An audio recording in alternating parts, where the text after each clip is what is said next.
Hola Homo sapiens capaces de entender esto. Desde hace algunos meses circula en México una revista de cómics antológica, similar a lo que es Heavy Metal en los Estados Unidos, Metal Urbain en Francia, 2000 AD en Inglaterra o las revistas de manga en Japón. Códices Infinitos, una revista antológica de cómics mexicanos.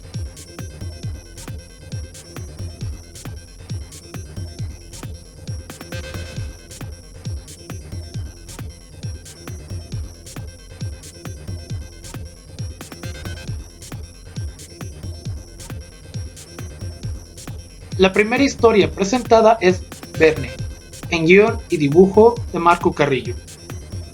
Es la segunda parte de un arco llamado El Reino Bajo el Mar. No he leído la primera parte, pero es fácil intuir la premisa. El autor y padre de la ciencia ficción, Jules Verne, conocido como Julio Verne en el hispano mundo, es protagonista de las aventuras que escribió. En este caso, tenemos una reinterpretación de 20.000 leguas de viaje submarino. El dibujo es bastante bueno y tiene un buen color. La historia, si bien puede ser predecible, sobre todo por tratar de una historia bastante conocida, es entretenida y crea el deseo de saber qué sigue. Muestra personajes un tanto estereotipados que podrían rayar en el cliché, pero funcionan para esta historia. Quizá no sea sobresaliente con respecto al resto del mercado mexicano del cómic, hablando de cómic de licencia, pero como cómic mexicano tiene un gran potencial.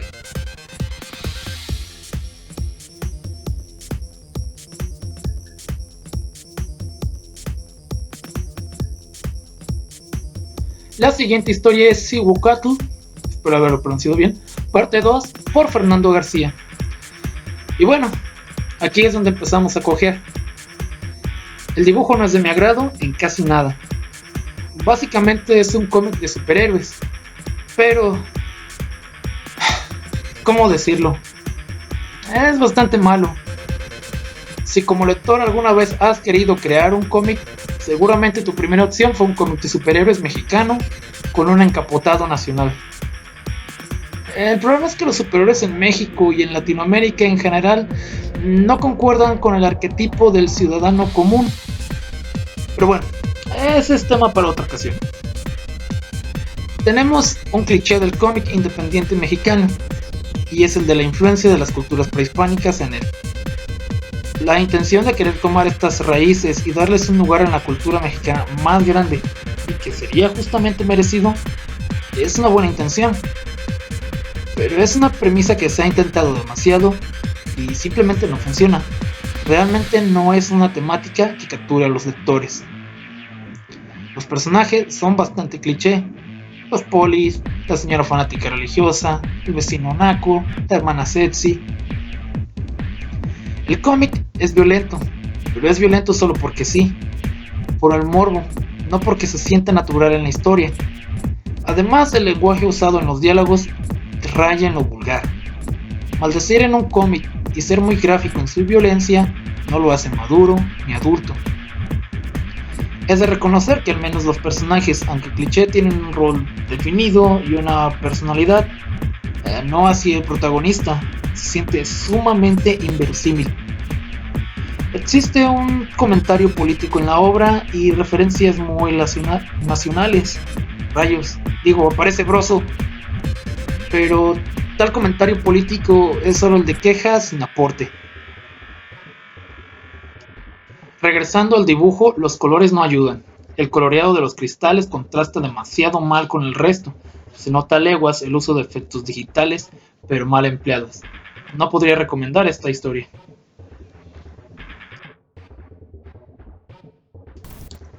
La tercera historia es Arango, parte 1, por Fernando García en la historia y Fabián Quintero en el dibujo.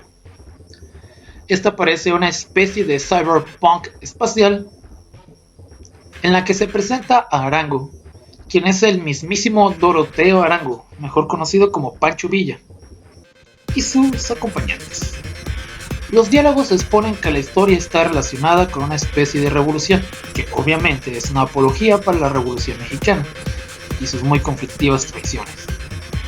Aunque con las muy escasas páginas dedicadas a esta historia no se alcanza a establecer un argumento, vemos a otros personajes en una situación que podemos intuir debe estar relacionada con Arango.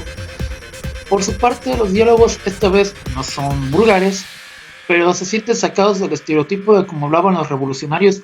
¡Muy macho, ciño! Arango falla como cómic, pero podría llegar a tener una oportunidad de salir a flote si el siguiente número establece un buen argumento.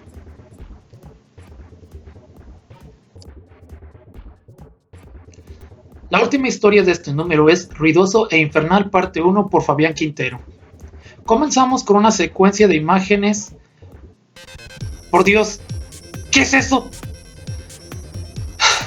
Esto ya no es un dibujo feo, simplemente está mal hecho.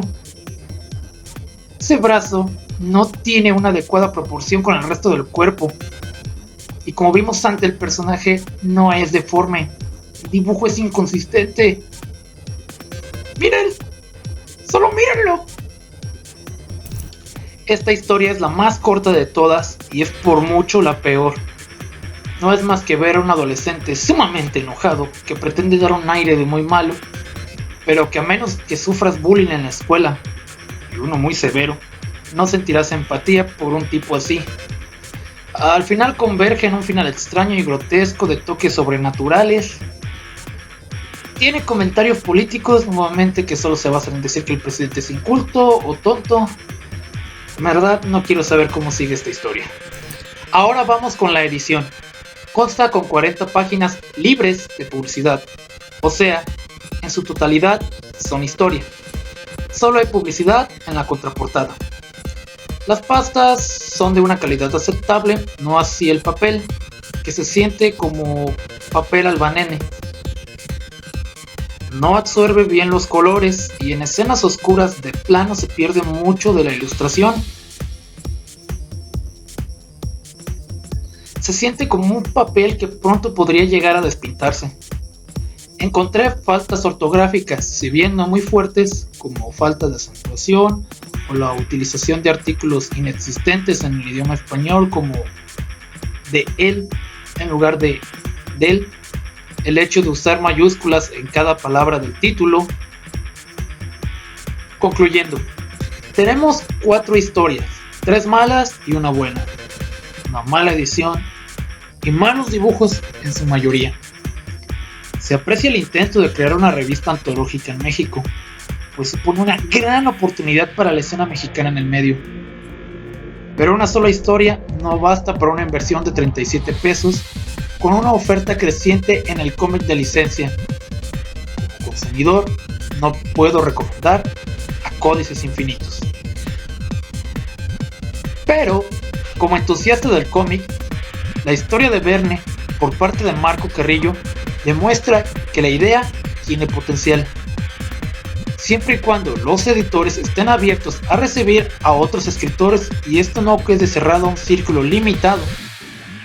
El hecho de haber encontrado esta revista en un lugar tan, por decirlo de alguna forma, marginado como el mío, habla muy bien de la distribución de este cómic, uno de los lastres que quejan mayormente a la escena mexicana. Por mi parte, estaré al pendiente de la publicación. Eso es todo por ahora. No olviden suscribirse al canal, compartirlo con sus amigos y conocidos, para seguir adelante con este tipo de videos. Les dejo en la descripción enlaces a las redes sociales relacionadas a la revista. Yo soy Borgorod y nos vemos en el siguiente número.